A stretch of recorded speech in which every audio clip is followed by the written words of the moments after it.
deux cerveaux. Notre deuxième cerveau est notre intestin.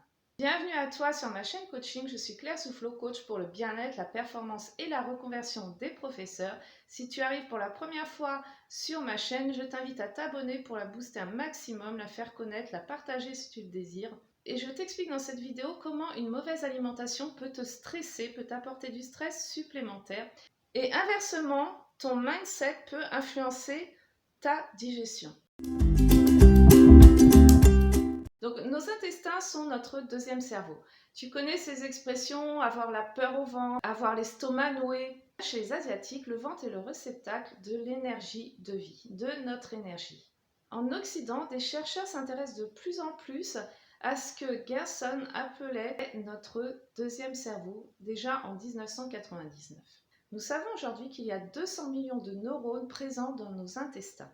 L'intestin est un système nerveux autonome. Il communique étroitement avec notre cerveau en permanence. Il travaille avec notre système nerveux central. On retrouve dans nos intestins les mêmes neurones que dans notre cerveau. Donc l'intestin influence grandement notre fonctionnement cérébral. Il suffit de regarder, tu vas rigoler, mais le comportement de tes élèves pour comprendre la façon dont ils sont nourris.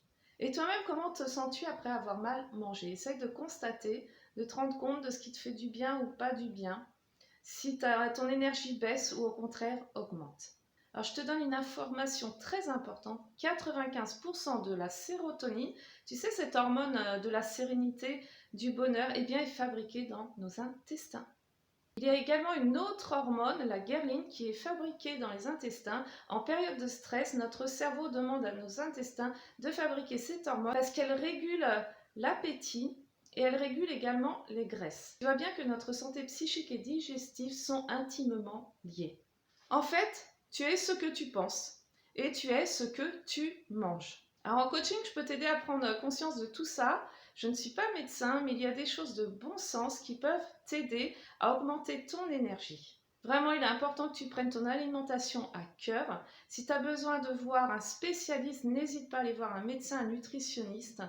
Et puis surtout, envoie les bons messages à ton cerveau pour qu'il soit détendu, que ta digestion soit meilleure, que tes intestins soient heureux de travailler avec ton cerveau. Et puis surtout, fournis de bons aliments à tes intestins pour qu'ils puissent nourrir ton cerveau, le fonctionnement de ton cerveau, toute ton activité cérébrale. Je te souhaite bon appétit et on se retrouve dans une prochaine vidéo. À bientôt.